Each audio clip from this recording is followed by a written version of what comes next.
Hi guys, it's Jamie again, and welcome to another video. I'm doing this one this time on request of some friends who've asked some questions to me, and they want to know how you get out of a depressive rut when your problems just seem too big, and how do you cope when it's just a 9 to 5 slave to the grind type deal, and you think life should have more for you. Well, the question that you should pose is, how do I get what life has for me? Because life has more for you. And I've said it before, I'm going to keep saying it. Life isn't happening to you, it's happening for you. Okay? There's nobody in this world that cares enough about you to hold you down. No one has a plan to keep this girl or that guy down. We let problems get so big that we keep ourselves down.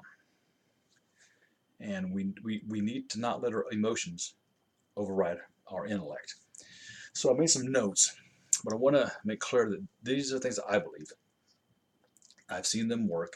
I've emulated other successful people, and if it succeeds, it's got to work.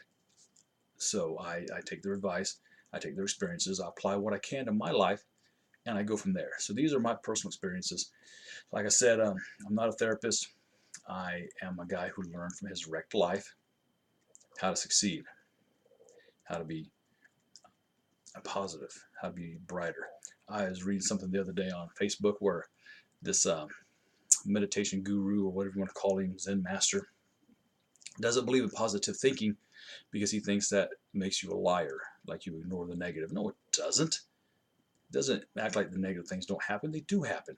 Life happens. It's not always happy. But being positive allows you to conquer those negative thoughts, those negative emotions and events in your life that are trying to bring you down.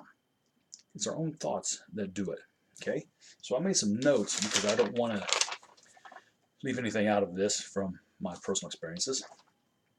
But I've come to find out that we tie our self-worth into our success. The success of our kids, success of, did we get a raise at that job? Did we not? Are we not worthy? Well, it doesn't matter if you're worthy. You know, it's we, we, we need to stop tying our self-worth into our failures. We need to tie them more into our successes. If you look at it like this, you either succeed or you learn.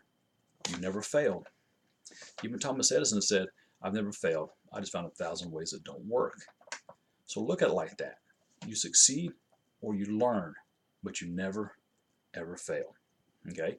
So take those failures, kick them off, use them as lessons, not just as losses, but as ways that you can learn.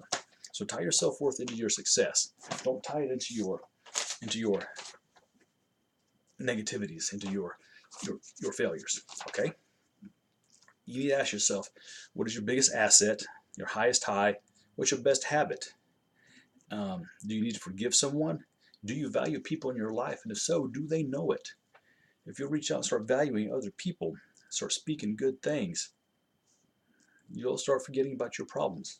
I liken that to we take our situations and we make them bigger than they are, to a person who's trying to quit smoking cigarettes. All right. Now, a cigarette is about this big, maybe a little smaller. It's the only pen I had. So if you take the cigarette, close one eye, put this cigarette up to the other eye, all you see is that cigarette. We do that to our problems. We let them get so big, and then we wonder, why do we even exist? Does anybody love us? Well, some people may not say that they love you. So what? But as to why you exist, look at your kids. Look at your job, your coworkers, your husband, your wife, your friends, your family. That's why you exist. You don't exist to accumulate things. You exist to be a person of value. That's why you exist. Okay, suicide is a permanent solution to a very temporary problem. We let depression get us to the point that we feel hopeless, we feel downtrodden, and then someone comes along and tries to encourage us, and we just don't believe it because we get comfortable in our sin. We get familiar in our problems. I heard a story. I was watching a TV show the other night, and this guy was telling a story to some veterans of the war about a soldier who was down in a hole and couldn't get out. And a commanding officer came by, threw him a shovel, said, "Here you go, dig your way out." So the soldier started digging and just dug the hole deeper. And then another one came by and threw him a bucket and said, there you go, put the dirt in there. So he put the dirt in there, but the hole just kept getting deeper. The bucket got full, still couldn't get out. So along came another soldier who was grimy and dirty and sweaty. He jumped down in the hole with him. And the guy said, what are you doing? Now we're both trapped. And the soldier smiled and said, yeah, but I've been here before. I know the way out. So there are ways out. Listen to people with experience. Listen to what they say. Apply it to your life. You know, you need to keep pushing till the possibilities that you're wanting become actualities.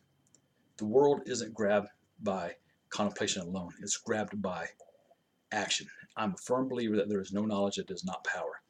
But I also believe that if you don't execute that knowledge, it's just like having a nuclear bomb sitting. It's just going to sit there. It's not going to be used to its full capacity, and neither are you, because we let the depression get us down. Okay? Now, back to my notes. We should not be satisfied with just a little. We are made to accomplish so much more, and it's natural for us to want to be all we can be. We want to succeed. Everybody in this world wants to succeed. I don't know anybody who doesn't. I don't know anybody that wants to be negative. But as an example, I had a friend that I used to party with. We'd get high and whatnot, do drugs.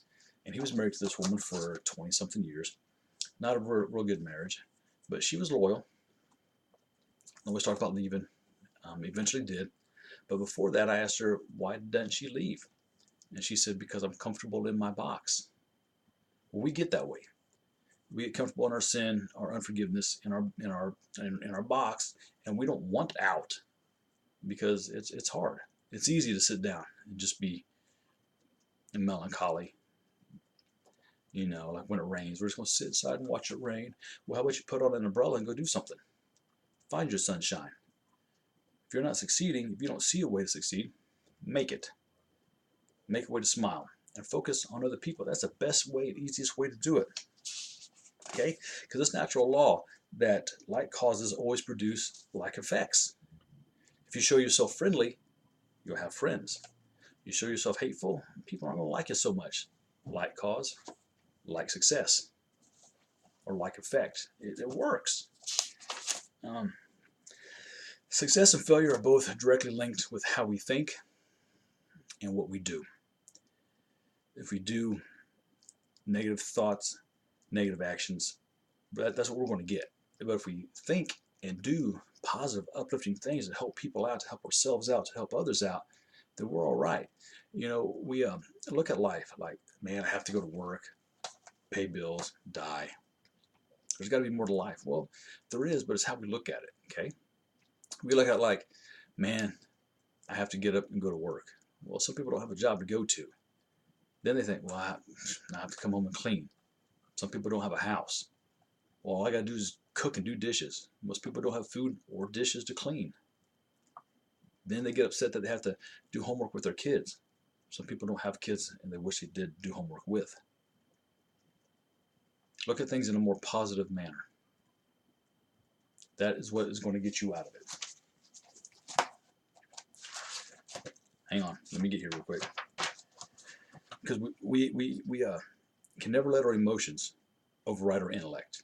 We know what to do, and sometimes we don't know how to do it.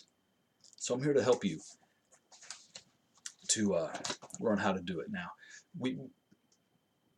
it doesn't do a whole lot of good if we just teach people to think. We need to teach them how to think.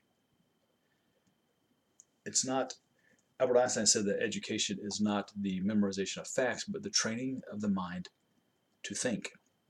So we need to really train ourselves to think and how to get out of these spots. And if we put other people forward, put other people up, that'll help us out. Now I'm going to read a scripture here from Philippians 4, chapter 8. It says, and now, dear brothers and sisters, one final thing.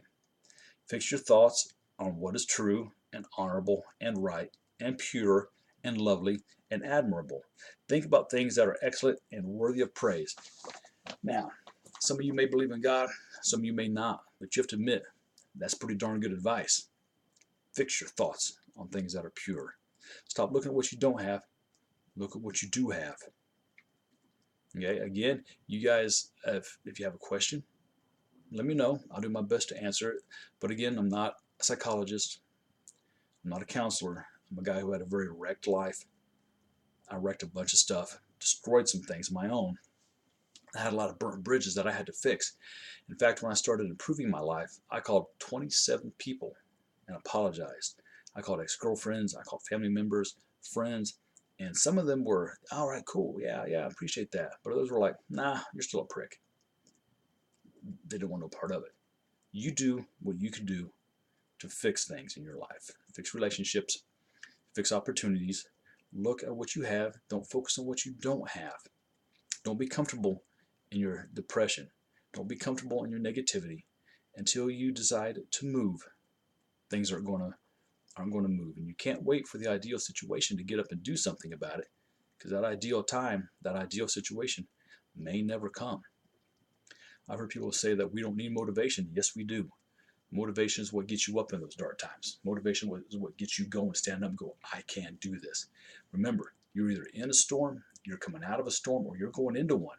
So when those storms hit, instead of saying, oh, why me? Get to the point where you say, why not me? I have this. You have this. And you can do this. Guys, I love you. I'll talk to you later. Love and God bless. Bye.